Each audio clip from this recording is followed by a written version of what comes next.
Greetings everyone, Fanboys Forever here. This is Jared, and today we're going to be having a look at the very first release in Super 7's Ultimate Teenage Mutant Ninja Turtles Classics line. So let's begin. Here we have our glow-in-the-dark Baxter Stockman. Now, this isn't the only packaging he comes in. He also has a nifty slip cover that we can just put right over top. Goes on, has kind of a cool look to it, and we'll go ahead and have a look at the back of that. On the back we have the classic Turtles logo, and we can slip that right back off, and that'll be a great way to have a look at the back. We have a nifty little bio here. On the top of the packaging we have the Turtles logo. On the sides just a little bit more of the graffiti, and at the bottom all that delightful copyright information. Also, he came in a brown shipper box, which won't be too unfamiliar to people who are fans of the Masters figures that they did. And on the back, you just have some copyright info. And that's it. So, without further ado, let's get right to it. Alright, and here we have Baxter Stockman out of his packaging. And before we talk any more about the figure, I do want to mention that I got these little goodies with my package from Super 7. We have this cool little sticker. And then this was really cool. I'd never gotten one of these before. The Skeletoken. Now, for any of you all who are big fans of Super 7, you're probably very familiar with this. This is the thing that you would get at Comic-Con, and then you would go to their store in San Diego, and this would get you into Skeletor's secret lair. For those of you who aren't aware, Super 7's line of Turtles figures, because we know that there are many different collector options out there these days, which, man, it's pretty different than 10 years ago, let me tell you. But this line is based solely on the original toys. You have NECA's line that they're doing, and it's all based on the cartoons and the movies, of course, for their separate line. But we know that this one is totally based on those original Playmates toys from the 80s and early 90s. And I have to say, they really don't let that original sculpt down at all. Anybody who remembers collecting those knows that unlike a lot of figures at that time, Playmates packed in just an incredible amount of detail in those old figures, so much so that I think that really no other figures on the market at that time could match them, because they put all these little intricate things. And so far, from what I'm seeing, Super 7 is really making good on not only adding all those details into their modern versions, but even painting a lot of those details that, you know, before we've always seen customizers have to go in and add paint apps to all those little things, but now we're actually seeing it. You can see everything that needs to be painted is. Everything from the syringe kind of thing that's in his pocket to the buttons, everything is sculpted on. The little turtle on his fly swat. Everything is just immaculately detailed, and the sculpt is just tremendous. You can see all the little folds in there. There's all the little kind of nasty bits on the chest, like veins popping out. Then you have the eyes and the teeth are all individually sculpted as well. And this really cool hair up here, love that. Even the wings actually have sculpting on them. It's not just a paint hit. That's actually sculpting for each individual section of that wing that's then gone over with paint. The sculpting carries through the monster arms. Every vein and every little possible detail, all the little tiny spikes on the back and veins that go on his back. The shirt's busted open. Everything is painted exquisitely. There's even kind of the hint of a fly kind of tail coming out the back, and the detail carries on, of course, to the bottom. We have the pants kind of rolled up, and we have all the veiny legs, and then these really cool claws on the feet. So Super 7 is no slouch when it comes to these things. I believe the Horsemen, I lost an accessory there, but I believe that the Horsemen are in charge of sculpting these, and it really shows, because this is incredible work. We'll also talk about some of the paint application we have here. This is not the regular version of Baxter Stockman. You may be wondering, oh, why on earth is he red and white and blue? Is he the patriotic variant? No, this is the glow-in-the-dark version. It's, I guess that they were definitely going to have it be the San Diego Comic-Con exclusive, but of course Comic-Con didn't work out for obvious reasons, and so here we are. They offered it direct through their site. And you can see they have all these alternative deco hits on here that are meant to be like he's glowing. I sort of, in my mind, this is kind of to recreate when he gets transformed into the fly in the cartoon. And we can see that there's all sorts of vivid colors going on. I really love how the veins are painted separately from the glow-in-the-dark plastic. I like how they cast the kind of lab coat or smock in this kind of pearlescent white, and everything should look awesome when we do our glow-in-the-dark test here in a little while. The eyes, of course, and the framings all individually painted, and there's all these veins and fingernails. Alright, so I think next we should go ahead and look at the articulation. I know there's been kind of a few question marks about the articulation on this line so far. We know that this line is kind of cut from the same cloth as Masters of the Universe Classics, a line I was really familiar with, probably my favorite line of all time. So let's hope that it's comparable, and let's check it out. First thing we'll notice is the head. Unfortunately, there is nothing except a side-to-side, but as you can see with a sculpt like this that goes directly to the neck, there really isn't a whole lot of flexibility for an up and down, left and right. It would have to be kind of jutted out on a ball joint for that. So rather than compromise the sculpt, they just have a side-to-side. Totally fine with that. I don't really see much of a need to do much else with him since he's so monstrous. So I'm okay with it. Shame they couldn't work in some kind of hinge there. Let's go to the arms. I'll remove his fly swat. Kind of ironic. You have just a full rotation up here. You can see we have a hinge right there at the shoulder. It will go out that far, and that's it. It's perfectly fine to me.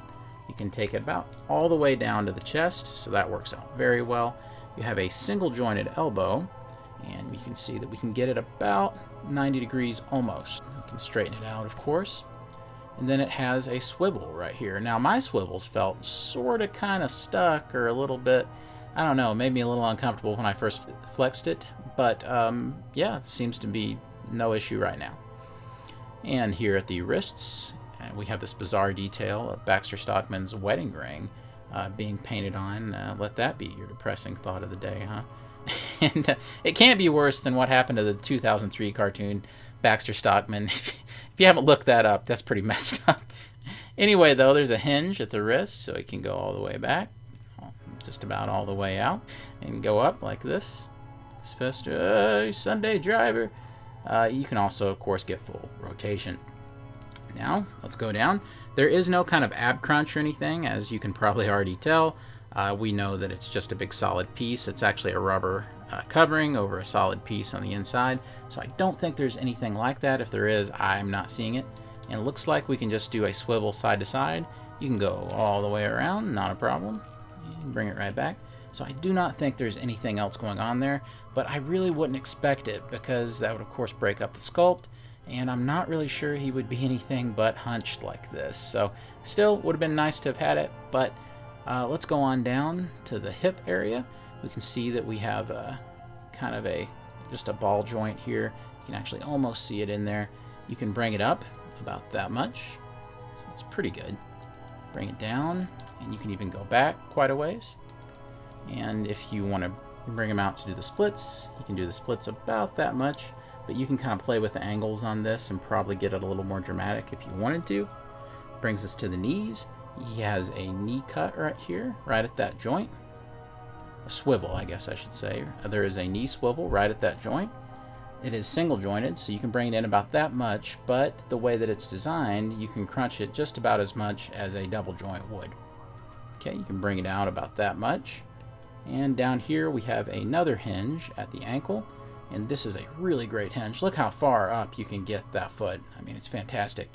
And then down, really pretty great. That hinge is fantastic, but it kind of comes at a cost because there is no kind of pivot, just a side to side. So you're not going to be able to get it to do anything this way, just a left and right kind of angle. But so far, I'm not having any trouble standing him up because his feet are so huge. So I don't actually feel like, see, I did it just first try there. I don't really feel like that it's necessarily too big of a deal that there's no kind of pivot there, no kind of ankle pivot, but it would have been nice, of course. There's no toe articulation or anything either. So for a monster figure, there's plenty of articulation on the body, but there's even more on the back. So these arms are fully articulated. Check it out. There's a hinge right here. You can go that far in, that far back. There's even a hinge up here. You can go that far in, that far back. You can, of course, swivel it all the way around. Same here. Swivel it all the way around there. And there's another hinge right here at the wrist. So you can't tell me that you can't come up with some incredible stuff for this guy. Also, the wings, total hinge right up here, and you can rotate it all the way around. So you can come up with all sorts of gnarly, crazy looks for this guy. Next up, let's talk a little bit about his Mouser accessory. Now, this is a really cool little thing. I love the sculpting on this guy because it is so accurate to the original toy look of the Mousers. And for the original toy, the original cartoon, you kind of have this more of a, I don't know, it's almost more of a pelican look to the Mousers. And so I really like that. Mouser, I'm not sure which one is correct. I've never really known. Anyway, though, you do get full rotation right here at both legs. You can take it all the way around either way. And we can see that the Mouser's mouth can open about that much. That's as far as it goes. No motion up here, only in the lower jaw. And it can close back tight. But we do get a cut right up here at the head, but there is no hinge or anything, no kind of ball joint. But when you think about it, he is an accessory. So it's kind of great that he does have all the deco that he's got. There's all this tremendous paint. There's a really cool foot symbol right there in the nose. And of course, this guy is glow in the dark as well. So that makes it even more exciting. All right, next up, we'll look at some of the other accessories that he included. We have this kind of fly swatter thing. This is directly from the original toy. As you can see, man, that is an unbelievable sculpt. And it is painted so precisely on there with the turtle being swatted. I mean, that is precision. I gotta say, I see a lot of little details like this in figures, and usually when they try to paint this stuff, it's not pretty. But this, I don't even know how they did it. It's great. There's not even like a little slop here. I mean, I really can't see it. Maybe my eyes aren't any good, but seriously, it's fantastic. There's all this great sculpting. It almost looks like a fishing rod and reel. And then there's this little thing that's kind of a battle gauntlet sort of deal. You plug it in right here in the front, and there you go. You have your SWAT right there. And you notice that there is this little space right here. And you can actually take this and you can fit it over the front of the gun. So you can take this and you clamp it on from the top or slide it. It's easier to slide it from the front, actually. So you can kind of just slide it on back there. And it fits right over, almost like kind of a muzzle for it, or a cannon, or something that you slip onto the side. And it almost looks like the SWAT is like his targeting system for it, like crosshairs. So there's lots of fun little options with that accessory, and it looks really cool when it's all put together. You can also take it back off, and you can put it on the other way if you like, which is a little easier to do actually. And you can put it either more in the middle of the gun like this, or you can scoot it all the way to the edge. So it's really just your preference. Those are just some cool kind of alternate options that you have with the gun. So either way. So you can take the fly swatter out, and he comes with this hand that's kind of sculpted to hold it, and it holds it very snug, and it looks terrific. So I just leave it like this. The other accessory we're going to be looking at is his ray pistol, and it does have a paint hit back here. It is totally glow in the dark, as you might be able to see. The one bad thing about this is that this hand is clearly meant to be the one that holds the gun. But it was a real struggle to get this thing in the hand, and I guess it's okay, but it's kind of off to the side a little. You see what I'm saying? I mean, you can definitely pose around that and have it be like that, and it's straight ahead. But, I mean, I really had to cram it in that hand, so maybe be careful with that.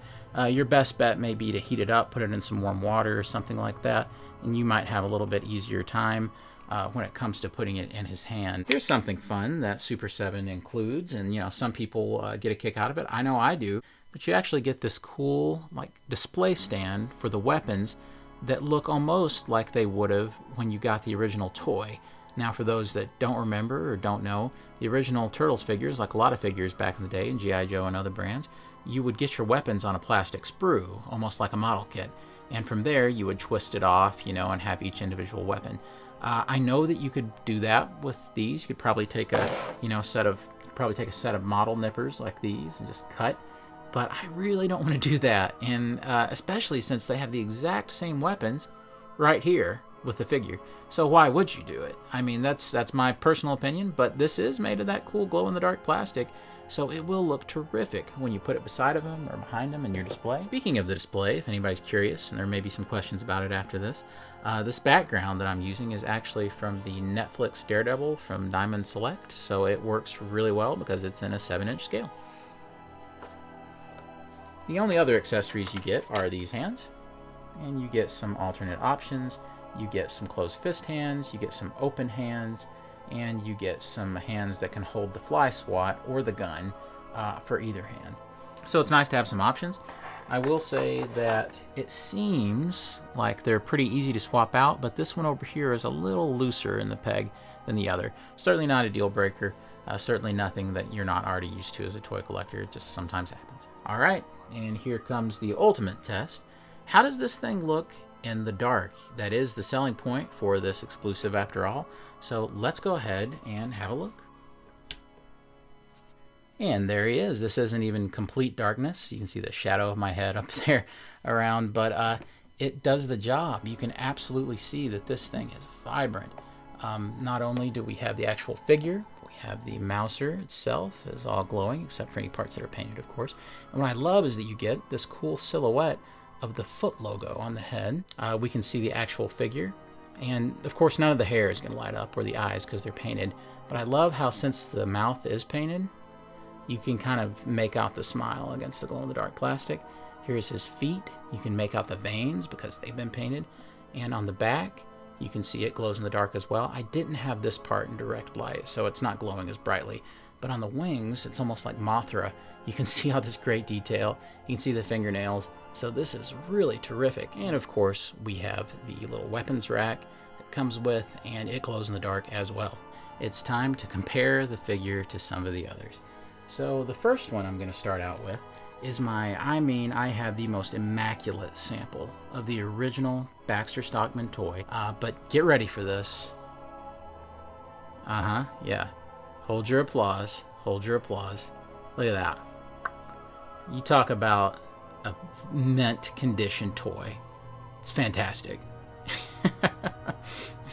Anyway, though, you can definitely see that even with my pitiful little sample here, he was well loved. I think I actually got him in one of those flea market bags, so I didn't do all this damage on my own. I tried to take care of my toys when I was a kid, but they have really tried their best to replicate everything in the Sculpt, and of course, I will put up a picture of a pristine sample so that you can see a comparison for yourself.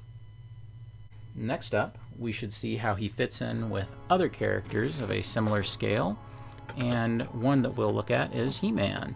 So these figures to me are kind of spiritual successors in a way, much like the Thundercats line that Super 7's doing, to Masters of the Universe classics. They seem to kind of fit in that same scale, that same world, and as you can see, He-Man doesn't let it down because he is in the perfect scale, I would think. With the monstrous Baxter Stockman, he's hunched over a little, so he's a little shorter, but that is absolutely correct to the cartoon. It's correct all the way around. His knees are bent.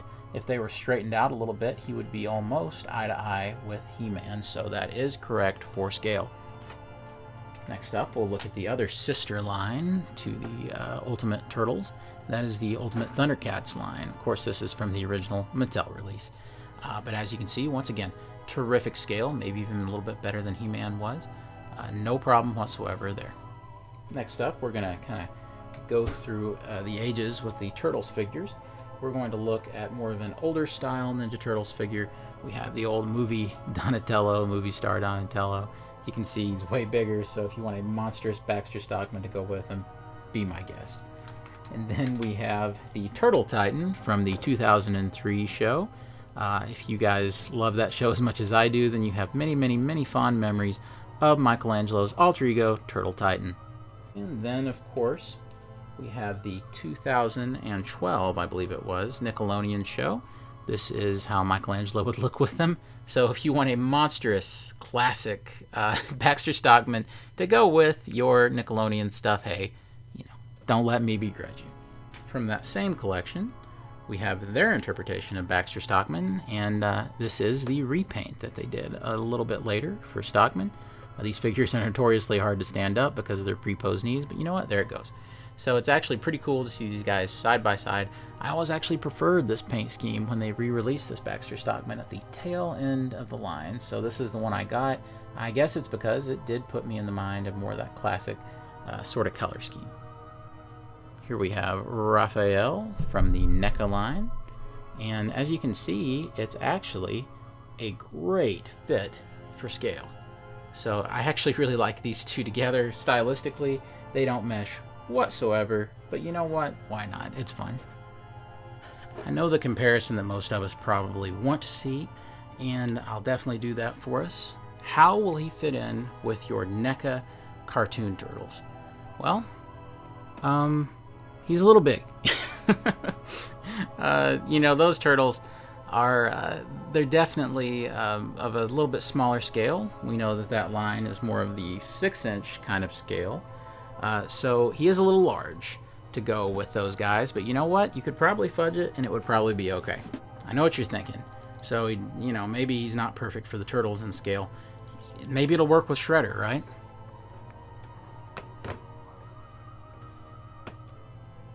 I mean, sort of. I mean, Shredder is, of course, regular, you know, human height and not a smaller turtle height. So it certainly works out okay to me. I wouldn't have any problem putting these two guys beside each other on the shelf. And, of course, the most important size comparisons of all. Everybody was dying to know how he would look with Super Mutant Leonardo and Jim Lee Raphael. And there is your answer, avid TMNT fans. And, of course, maybe the one that everybody was hoping for, Serling from Teenage Mutant Ninja Turtles Fast Forward. It's, I do what the people want here, alright? Cut me a break. Alright, so the real question that I think is on everybody's mind is this the start of something special from Super 7? And you know what? If this figure is any indication, it very well might be. We could be looking at something really cool. This could be something that we're collecting for years and years. If they can keep this kind of quality up, if they can definitely keep an eye on articulation, I think that we might be looking at something really special. I know that I'm already pre-ordered on the first 3 waves, actually. So, you know, be prepared to wait when you pre-order one of those things. But you know what? If they turn out like this guy, it's worth it. But let's talk about price. This guy did come out to almost $60 once I got it from the site, but that was with shipping included and everything. Only took a couple of days to get here, so I was very pleased with that. Is it worth it for that? Well, for me, I actually think yes, because you're looking at a, well, almost con exclusive, but it is a con exclusive figure, probably produced in much more limited numbers. It does have a unique deco. There's, you know, the cool glow in the dark effect, which we know Super 7 absolutely loves. If you look at some of their other figures, they love doing that, and you know, they're the masters of those kinds of little fun gimmicks. So to me, yeah, I think as kind of a preview figure, it is worth that kind of money, because, you know, when you look at the standard releases, they're $45, you know, plus shipping or whatever. So I think that, you know, I think that it is justified in this case. I think it'll be a harder pill to swallow when it's not a con exclusive and it's the regular release. But then again, these are made to order. So, you know, that is something else to be considered. Another thing to be considered is I do not think this guy is available on their site as of now. So unfortunately, this review may just help you figure out whether you want to pay an aftermarket price. Hopefully you're not in that position. Hopefully if you wanted this guy, you pre-ordered him. But hopefully I was of some help to you today, and I really do sincerely appreciate you watching. If you guys like this and you enjoy it and you let me know, I will be sure to do a review of every single release that Super 7's doing, and I can't wait to get my hands on these. And so I'm definitely excited to show you guys what's coming up, and I appreciate you taking the time to look at this cool figure with me today. Anyway, God bless you guys, be safe out there, and until next time, I'll see you on Fanboys Forever.